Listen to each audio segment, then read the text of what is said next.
La team, pour tous ceux qui ont vu la rencontre du président Bassirou Diomaye Faye, parce qu'il faut bien le dire, Bassirou Diomaye Faye est passé au Mali, ensuite au Burkina. Et il a quand même eu des petites conférences où il a expliqué les raisons de sa visite dans ces deux pays-là. Et parmi les raisons que le président Bassirou Diomaye Faye a énumérées, nous pouvons remarquer qu'il nous a aussi parlé du cas de la CEDEAO. Il est aussi venu voir les présidents parce qu'il veut ouvrir une fenêtre de dialogue. Comme j'ai l'habitude de le dire, le président Bassirou Diomaye Faye dit que lui, il estime qu'il faut toujours laisser une petite ouverture pour pouvoir dialoguer, c'est-à-dire pour pouvoir arranger un problème. Il ne faut jamais faire un problème extrême au point de ne plus dialoguer. Mais moi, ce que j'ai envie de dire ici au président Bassirou Diomaye Faye, c'est est-ce que les autorités de la CEDEAO n'ont pas tout gâté? Est-ce qu'aujourd'hui, il y a cette fenêtre pour pouvoir dialoguer avec les pays de l'AES? Est-ce qu'il y a cette possibilité? Moi, je ne pense plus qu'il y a une possibilité. Parce que quand vous voyez le comportement de ces pays-là, vous savez que les portes du dialogue ont été fermées. Je vais vous poser une question qui est simple. Comment le président Abdourahmane Tchani du Niger pourra s'asseoir sur la même table avec Alassane Ouattara pour dialoguer quand Alassane Ouattara, devant un micro, a dit qu'il est prêt à porter les armes, à envoyer un bataillon au Niger pour combattre, financer une guerre contre les Nigériens? Comment il pourra discuter avec lui? Comment le président du Mali, du Burkina, peut s'asseoir avec Ouattara, sachant que Ouattara a demandé qu'on mette des embargos, des médicaments dans leur pays? Comment ça sera possible? Donc j'ai envie de dire à Bassirou Diomaye Faye que oui, nous vous aimons. Depuis que vous êtes arrivé au pouvoir, nous savons que vous êtes l'homme de main de Ousmane Sonko. Et donc, comme nous faisons confiance à Ousmane Sonko, nous faisons confiance en vous aussi. Pour nous aujourd'hui, les pays dignes de mener un combat panafricain doivent clairement quitter la CEDEAO pour rejoindre l'AES. Pour nous, c'est comme ça que nous voyons les choses. Parce que pour nous, l'AES, c'est l'avenir. La CEDEAO a échoué. La CEDEAO a échoué. Et il faut donc une nouvelle maison aujourd'hui pour reconstituer la CEDEAO, mais d'une autre manière, avec de véritables valeurs. Parce que les valeurs qui étaient naissantes dans la CEDEAO ont disparu. Et aujourd'hui, peu importe ce que vous allez faire, la CEDEAO ne peut plus rien faire de bon. Tout ce qu'elle pouvait produire est fini. Elle fait la guerre à ses enfants, elle met l'embargo à ses enfants, elle cache l'argent de ses enfants. C'est-à-dire aujourd'hui, il n'y a plus rien à faire. Même si le président, et pour moi c'est même dommage que le président Bassirou Diomaye Faye veut venir essayer d'arranger quelque chose ici. Non, non, non, non, non, non, non. Il faut prendre position de manière radicale avec la CEDEAO. Ces vieux présidents dictateurs qui sont là-bas et qui ont tout fait pour nuire ces trois pays de l'AES, n'allez pas demander aux pays de l'AES d'ouvrir le dialogue avec eux. Vous les avez mis sur embargo. Il y a même le président Ouattara qui a envoyé des rebelles au Mali, 50 rebelles. Comment tu penses que les Maliens vont s'asseoir avec lui, sachant qu'il a voulu déstabiliser leur gouvernement? À cause que lui, il n'était pas favorable à ce gouvernement-là. Mais tout a été franchi. Moi, je suis un peu déçu par la sortie de Bassirou Diomaye Faye dans ces pays-là. Honnêtement, dans le cas de la CEDEAO, le reste, ça me va. Je suis heureux. Mais ce qui concerne la CEDEAO, moi, je suis déçu. Et je souhaite vraiment que les pays de l'AES ne reviennent jamais dans la CEDEAO. Il faut qu'il y ait une nouvelle CEDEAO. Et pour moi, c'est version la AES. Et il faut que cette AES-là vienne avec de nouvelles valeurs, de valeurs fortes qui feront à ce que nos pays africains pourront être respectés. Et tous ceux qui sont dans la CEDEAO, s'ils veulent rejoindre l'AES, bah, il va falloir qu'ils respectent les conditions et qu'ils aillent rejoindre l'AES. Tout simplement. C'est ce que moi j'attends aujourd'hui. La team, regardez ces deux vidéos, ces deux petites conférences du président Bassirou Diomaye Faye. Bassirou Diomaye Faye et le colonel Assimi Goïta se sont rendus à Koulouba où les deux chefs d'État ont eu un tête-à-tête d'une heure, une entrevue qui sera suivie d'une séance de travail élargie aux délégations maliennes et sénégalaises. L'accent est mis sur la diplomatie, le commerce et la sécurité. Il a également été question de la CEDEAO. Le président sénégalais dit noter la position du Mali qui est rigide mais pas flexible. Pour lui, il faut sauver l'héritage de nos aïeux. Des détails avec Sira Bachili. Des pas assurés de deux jeunes présidents pour développer leurs pays respectifs, Bassirou Diomaye Faye du Sénégal et colonel Assimi Goïta du Mali, dans la logique d'une coopération solidifiée avec des programmes d'envergure pour les deux nations. Une visite d'amitié et de travail de quelques heures du président du Sénégal, teintée d'une vision politique de gouvernance au goût du peuple. Géopolitique et géostratégie oblige, les deux chefs d'État s'entretiennent en tête-à-tête pendant une heure. le temps de passer en revue les axes de coopération historique entre les deux pays. Cette visite d'amitié et de travail est celle de raffermissement des liens de coopération bilatérale. Le Sénégal partage avec le Mali une histoire unique qui part d'avant l'indépendance jusqu'à la fédération du Mali.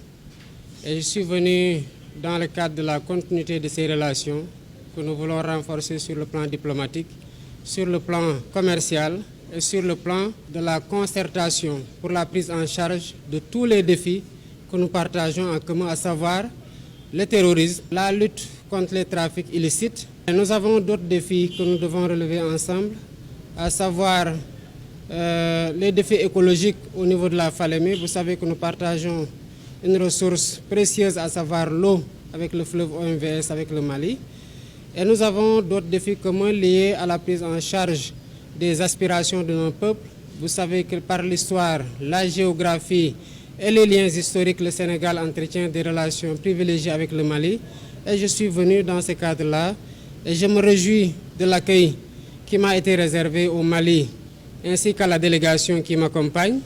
Je me réjouis aussi d'avoir trouvé à mon frère le colonel Assimi Goïta, président de la transition malienne, toute la disponibilité et l'engagement à renforcer la coopération bilatérale, mais aussi à renforcer la concertation sur le plan multilatéral, que ce soit au niveau sous-régional, régional, mais aussi au niveau international. Comme on pouvait s'y attendre, les questions d'intégration régionale se sont invitées au débat.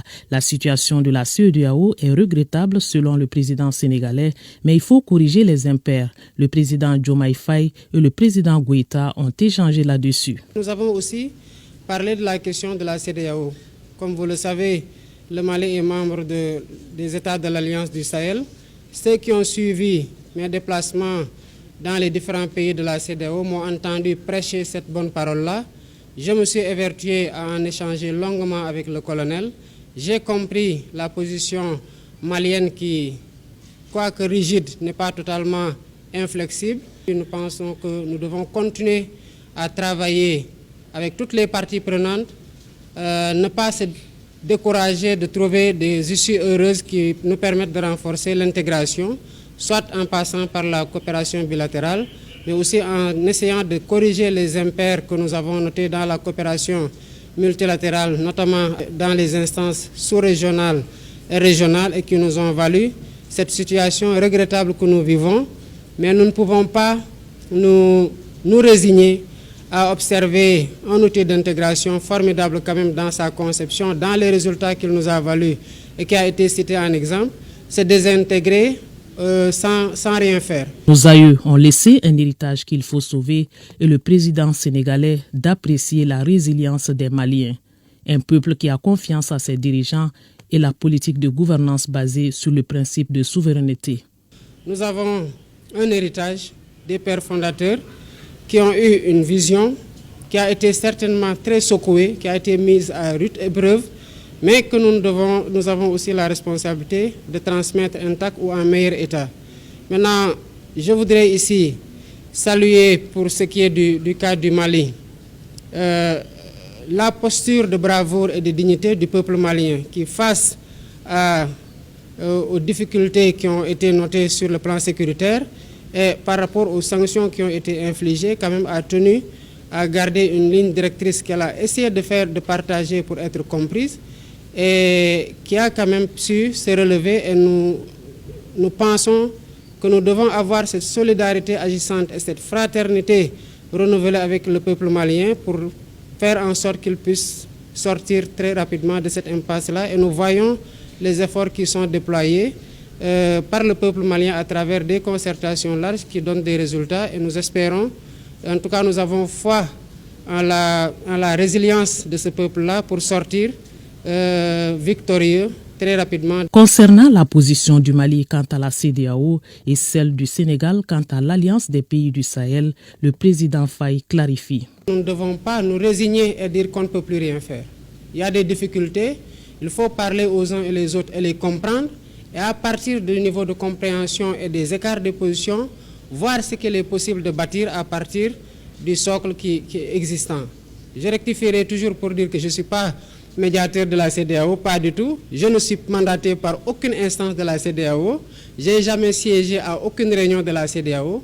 J'ai été récemment élu. Je suis dans un parcours de prise de contact plutôt, de salutation, de remerciement. Comme vous le savez, le colonel Goïta a envoyé une délégation lors de ma prestation de serment. Et c'est juste dans le cadre de ces prestations, de ce périple-là, de remerciement, de prise de contact, de renforcement de la coopération bilatérale entre le Sénégal et les pays que je visite. Est-ce que c'est possible de voir le Sénégal dans l'OUS dans les jours à venir? Cela n'est pas à l'ordre du jour. Comme je vous ai dit, je ne désespère pas de voir la CEDEAO repartir sur des bases nouvelles qui nous évitent la situation que nous traversons aujourd'hui. Tant qu'on est dans cet élan-là, je considère qu'il nous faut travailler au sein de la CEDEAO avec les différentes parties prenantes pour voir comment réconcilier les positions. Mais le Sénégal n'est pas à l'étude de rejoindre un ensemble quel qu'il soit. Les deux délégations sénégalaises et maliennes ont largement discuté en présence des deux chefs d'État sur plusieurs secteurs comme l'économie et les finances à travers le renforcement des échanges commerciaux, les transports ou encore la diplomatie. Pour cette première visite du président Bassirou Diomaye Faye au Mali, 4 membres de son gouvernement plus 2 ministres conseillers ont fait le déplacement de Bamako. La grande commission mixte Mali-Sénégal, il faut le rappeler, a été créée en 1961. Elle a à son compteur 13 sessions. Permettez-moi de remercier le frère et ami, le président Ibrahima Traoré, pour l'accueil chaleureux et fraternel qui m'a été réservé ainsi qu'à ma délégation. Et par sa voix, remercier l'ensemble du peuple burkinabé pour cet accueil-là. C'est une visite placée sous le signe de l'amitié, de la fraternité, mais c'est aussi une visite de travail que je suis venu effectuer. Je suis venu aussi dire merci au président Traoré et au peuple burkinabé pour avoir dépêché une délégation à Dakar lors de ma prestation de serment. Et ça a été un honneur fait à moi et à l'ensemble du peuple sénégalais en cette occasion solennelle. Mais je suis surtout venu lui réaffirmer mon engagement et l'engagement du Sénégal aux côtés du peuple frère de Burkina Faso et l'inviter pour qu'ensemble nous puissions travailler à raffermir les relations entre les deux pays sur le plan commercial, sur le plan des échanges, sur le plan de l'intégration et de la circulation possible entre les deux pays à travers aussi l'étape malienne, pour une meilleure circulation des biens et des personnes dans le sens d'une réalisation de l'intégration africaine qui nous tient beaucoup à cœur. Et je suis venu aussi lui dire toute ma solidarité et ma fraternité avec le peuple burkinabé frère dans la période difficile qu'il traverse, mais lui dire aussi mon admiration pour la vaillance de ce peuple-là, sa combativité et sa résilience. Et je sais que la dignité et l'honneur dont ils ont fait preuve, je veux dire les Burkinabés avec son leadership, permettra très rapidement, avec la solidarité agissante des pays comme le Sénégal et d'autres pays africains, de triompher et de faire face aux défis qui retardent quelque peu le décollage de tous les pays africains, notamment dans le Sahel. Nous avons des défis communs, c'est aujourd'hui le défi sécuritaire qui est le plus prégnant, le défi de la migration irrégulière, les défis de la lutte contre les trafics d'êtres humains et de trafic de substances illicites. Et ce n'est que dans la concertation, les échanges de renseignements, les opérations conjointes qu'on réussira ensemble à prendre le dessus sur ces fléaux des temps modernes qui gangrènent aujourd'hui beaucoup de pays et qui retardent, comme je l'ai dit tantôt, le décollage de ces pays-là. Je repartirai du Burkina Faso très réconforté de l'ouverture d'esprit et de la disponibilité du président Ibrahim Traoré, mais surtout de sa disponibilité à renforcer avec nous l'axe Dakar-Ouaga pour développer davantage les échanges et la coopération. Nous avons aussi abordé le sujet de la CEDEAO, comme je l'ai fait dans les pays que j'ai visités jusqu'ici. Et je comprends aujourd'hui que les positions soient quelque peu figé, mais je perçois dans chacune de ces positions-là, ou les tenants de ces positions, une fenêtre d'ouverture qui peut permettre de nouer un fil, si tenu soit-il, du dialogue. J'ai toujours l'habitude de dire, on le constate aujourd'hui au niveau de la CEDEAO, que les portes du dialogue sont certes fermées, mais qu'il ne nous faut pas non plus fermer les fenêtres et tirer les rideaux, qu'il faut laisser des espaces pour nous aller, nous disputer s'il le faut, mais vider ce qui est en nous, mais surtout pour permettre à des pays qui sont un peu plus éloignés sur le plan physique des théâtres d'opération liés à l'insécurité, de comprendre ce que les pays qui le vivent directement sur le terrain sont en train de vivre et d'avoir plus de compassion, de se sentir davantage concerné, parce que le fléau, il y a toujours une zone de démarrage, mais quand on voit aujourd'hui l'expansion, on sait qu'aucun pays n'est épargné, ni directement ni indirectement, et c'est pour ça aussi que je profite de ces visites d'amitié et de travail qui sont particulièrement centrées sur la coopération bilatérale, mais j'en profite pour adresser ces questions-là et dire ma disponibilité à continuer à travailler de part et d'autre pour qu'il y ait des plages de convergence qui nous permettent quand même de discuter de ce qui ne marche pas et de voir comment changer ce qui ne marche pas, parce que nous avons la responsabilité historique et l'héritage de nos pères fondateurs par rapport à cet ensemble-là, pour nous battre au sein de la CEDEAO et ensemble pour que la CEDEAO reste ce qu'elle n'aurait jamais dû cesser d'être, à savoir un organe d'intégration qui a été cité en exemple, que nous devons pérenniser, que nous devons renforcer et que nous devons protéger contre toutes les velléités qui vont dans le sens de détourner la CEDEAO de son objectif d'intégration africaine et de ce qui est sa nature, à savoir la CEDEAO des peuples, et qu'elle continue à être cela et qu'elle continue surtout à être un cadre où nous allons adresser ensemble les défis communs que j'ai cités tantôt.